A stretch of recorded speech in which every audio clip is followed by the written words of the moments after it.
Welcome to smart education XYZ। आज हम बच्चों कक्षा 10 का जो 6 मार्च को इंग्लिश का पेपर होने वाला है उसकी हम कॉपी के बारे में डिस्कस करेंगे कि हम जो कॉपी हमें बोर्ड के अंदर मिलती है हमें उनका क्वेश्चंस का आंसर किस प्रकार से करना चाहिए ताकि हमें ज़्यादा से ज़्यादा नंबर बोर्ड एग्जाम में प्राप्त हो सके। तो बच्चों ये कॉपी हमने 2022 के अंदर जो कक्षा 10th का इंग्लिश का एग्ज़ाम हुआ था उसकी कॉपी हमने उठाई है। ये टॉपर की कॉपी है जिसने 80 में से 80 मार्क्स प्राप्त किए थे। चलो स्टार्ट करते हैं आज की वीडियो। तो सबसे पहले बच्चों जो हमें कॉपी मिलने वाली है वो इस प्रकार की मिलने वाली है, यानी इसके जो पेज होने वाले हैं वो बहुत ही शानदार होने वाले हैं।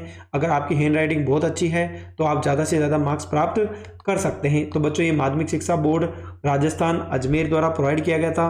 साथ ही जो एग्ज़ाम था ये 2021 और 22 का हुआ था। साथ ही बच्चों यहाँ पर परीक्षार्थी द्वारा स्वयं भरा जाने वाला। तो बच्चों यहाँ सबसे पहले हमें जो भी स्टूडेंट है उसका हमें यहाँ पर रोल नंबर लिखना है। साथ ही यहाँ पर भी हमें रोल नंबर लिखना है, लेकिन बच्चों यहाँ पर हमें रोल नंबर इंग्लिश में लिखना है। साथ ही जो थर्ड सेक्शन होगा यहाँ पर हमें हिंदी में लिखना है, यानी शब्दों के अंदर अपने रोल नंबर लिखने हैं। तो सबसे पहले जो टॉप वाला सेक्शन है उसके अंदर हमें रोल नंबर 3 प्रकार से लिखने हैं। उसके बाद जो बच्चों ये राइट साइड का सेक्शन है यहाँ पर जिस बच्चे ने कॉपी लिखी थी उसको कितने मार्क्स मिले हैं वो यहाँ पर दे रखे हैं, यानी जितने क्वेश्चन आपसे पूछे जाएंगे प्रत्येक के जो भी नंबर आप प्राप्त करोगे वो इस साइड में लिखे जाएंगे। साथ ही बच्चों यहाँ पर हमें माध्यम पूछा जाएगा, यानी आपका जो पेपर का माध्यम होने वाला है, यानी बच्चों अगर आपका इंग्लिश का पेपर है तो आप इंग्लिश सेलेक्ट करना है। बाकी सबके अंदर आपको बच्चों क्या करना है, हिंदी सेलेक्ट करना है अगर आप हिंदी मीडियम के स्टूडेंट है, क्योंकि इंग्लिश मीडियम का पेपर इंग्लिश का इंग्लिश में होता है और हिंदी का हिंदी में होता है। यानी केवल इंग्लिश का पेपर हिंदी मीडियम वालों के लिए इंग्लिश में आएगा, बाकी सारे पेपर हिंदी में आएंगे, इसलिए उसको हिंदी सेलेक्ट करना है।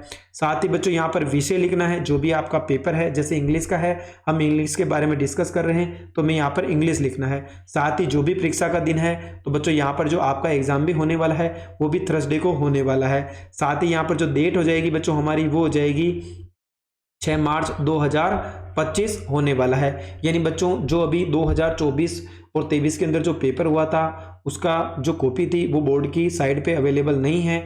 यहाँ पर जो लेटेस्ट कॉपी है वो 2022 की है, इसलिए हम आपको यहाँ पर 2022 की ही शो कर रहे हैं। साथ ही बच्चों हमें यहाँ पर लिखा परीक्षार्थी के लिए आवश्यक निर्देश। इस पृष्ठ के पिछले भाग पर उल्लेखित जिन सावधानी के बारे में पूछा गया है उनका पालन जरूर करें। तो बच्चों यहाँ पर हमें टोटल जो सेक्शंस पूछे जाने वाले हैं वो हमारे एग्जाम के अंदर 4 सेक्शंस होने वाले हैं।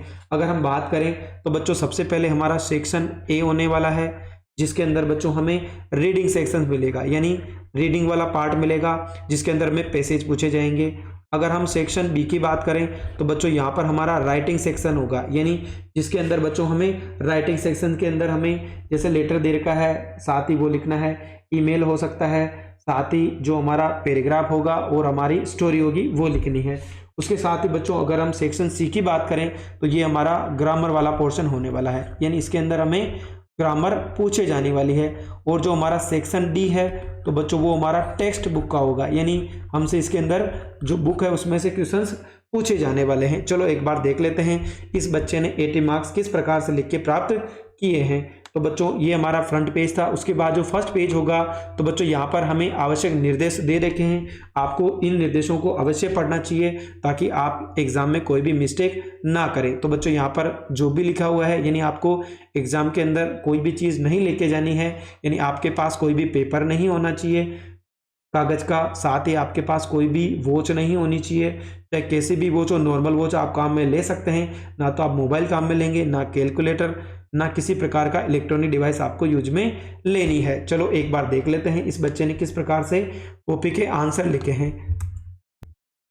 तो बच्चों यहाँ पर देखो बच्चे ने हैंड राइटिंग बहुत ही शानदार लिखी है, इसलिए इसको 80 मार्क्स मिले हैं। तो सेक्शन ए है, इसके अंदर बच्चों इसने देखो जो हमारा सेक्शन ए होता है वो हमारा जो सेक्शन फर्स्ट होने वाला है बच्चों वो हमारा क्या होता है, पहले की बात करें तो हमारा रीडिंग सेक्शंस होता है जिसके अंदर बच्चों हमें पैसेज पूछे जाते हैं 2, उनके आंसर करने हैं। तो बच्चों इसने जो फर्स्ट क्वेश्चन था उसके आंसर बड़ी आसानी से दिए हैं। आपको भी हर क्वेश्चंस के बाद सबसे पहले आपको सेक्शन लिख देना है ताकि जो एग्जामिनर होता है वो आपकी कॉपी चेक करता है तो उसको थोड़ा सा जब अच्छा लगता है तो वो पहले से ही आपको अच्छे नंबर देने के बारे में सोचता है। तो बच्चों यहाँ पर आप सेक्शन लिख दोगे, उसके बाद आपको आंसर लिखना है और कम से कम आपको हर क्वेश्चंस के बाद कम से कम 2 लाइनें तो छोड़नी है ताकि एग्जामिनर को बहुत अच्छे से पढ़ने में आ सके कि आपने क्या लिखा है। तो बच्चों यहाँ पर सेक्शन 1 के अंदर इसने पहला क्वेश्चन किया था, उसके बाद हर एक के बाद इसने देखो ये जो इसने या तो सिनोनिम्स या एंटोनिम्स पूछा होगा तो उसने डैश डैश के द्वारा अंडरलाइन और कर रखी है ताकि एग्जामिनर को आसानी से पढ़ने में आ सके। उसके बाद जो क्वेश्चन नंबर 2 था बच्चों, उसके अंदर भी पेजेस था, एबीसीडी वाले ऑप्शंस होंगे तो उसने इस प्रकार से लिख दिया। उसके बाद बच्चों जो भी एंटोनिम्स और सिनोनिम्स पूछा जा रहा है इसने डैश का प्रयोग किया है, यानी हर क्वेश्चन के बाद उसने डैश डैश के द्वारा इसको दर्शाया है। साथ ही बच्चों देखो यहाँ पर इसने हर क्वेश्चंस के बाद कम से कम 1 या 2 लाइनों का गैप दे रखा है ताकि पढ़ने में आसानी हो। दूसरा सेक्शन था बच्चों यहाँ पर ग्रामर वाला, तो इसने सबसे पहले हेडिंग लगा दी। आप हेडिंग के लिए ब्लैक पेन का भी यूज कर सकते हैं, यानी आपको रेड पेन के अलावा किसी भी पेन का आप यूज कर सकते हैं, लेकिन अगर आप ब्लैक पेन का यूज करेंगे तो सबसे ज़्यादा अच्छा रहेगा क्योंकि उससे देखने वाले को अट्रैक्टिव लगता है कि आपने जो पेपर किया है आपको बहुत अच्छे से आता था और आपने बहुत ही सावधानी से बिल्कुल साफ सुथरा काम किया है। हमेशा याद रखें काटापासी बिल्कुल भी नहीं करनी है, बिल्कुल आराम से पहले पेपर को 1-2 बार पढ़ना है, उसके बाद प्रत्येक क्वेश्चन का आंसर आपको देना है। तो बच्चों ये ग्रामर वाला पोर्शन था।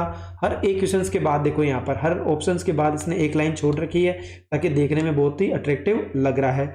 अगला है बच्चों देखो इसने एक एक करके ये हमारे क्वेश्चन 5 था उसका आंसर भी किया है 6, 7, 8, यानी ये जो ग्रामर का पोर्शन था उसने बड़ी आसानी से बहुत ही अच्छे तरीके से हल किया है।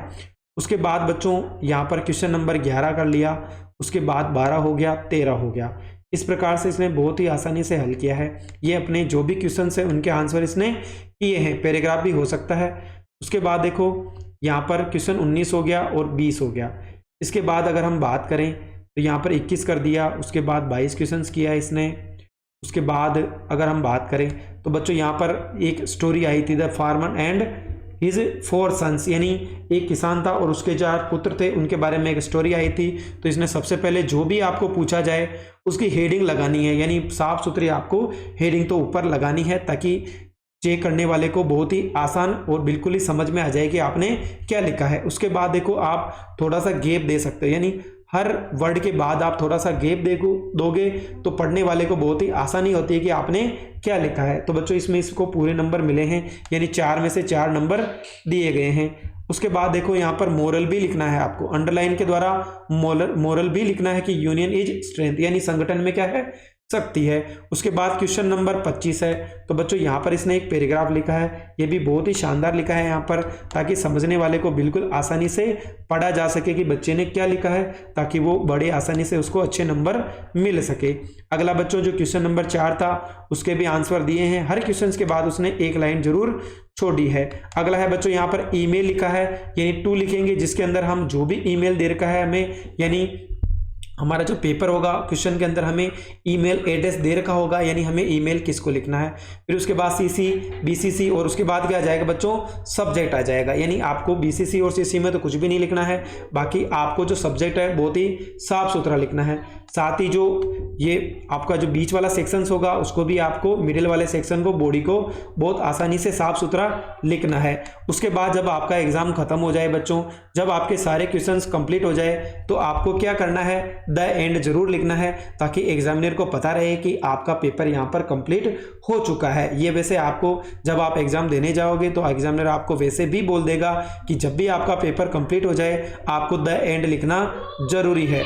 उसके बाद बच्चों जब भी आपका एग्जाम समाप्त हो जाए आपको द एंड लिखना है। उसके बाद जितने भी पेज आपको मिल जाते हैं, यानी कुछ पेज है जो आपके ब्लैंक रह जाते हैं, यानी आपका पेपर पूरा होने के बाद जितने भी पेज बच जाते हैं आपको क्रॉस लाइन करनी है, यानी पेपर कंप्लीट होने के बाद जितने भी पेज बच गए हैं आपको इस प्रकार से क्रॉस लाइन कर देनी है ताकि एग्जामिनर को भी पता रहे कि आपका पेपर यहाँ पर कंप्लीट हो चुका है। तो बच्चों ये कक्षा 10 का इंग्लिश की जो कॉपी थी, जिस टॉपर ने 80 में से 80 नंबर प्राप्त किए थे तो उसने कॉपी किस प्रकार से लिखी है आप एक बार ज़रूर देखें ताकि आपको होने वाले एग्ज़ाम के अंदर बहुत सारी हेल्प मिल सके। साथ ही बच्चों अगर आपको इसका लिंक चाहिए, यानी आपको अगर इसकी PDF चाहिए तो आप हमारा चैनल ज्वाइन कर सकते हैं। आपको टेलीग्राम और व्हाट्सअप दोनों चैनल पे इसकी जो PDF है वो आपको अवेलेबल हो जाएगी। तो आपको जो आने वाला बोर्ड एग्जाम है 6 तारीख को उसके अंदर आपको अच्छे से हेल्प हो सके।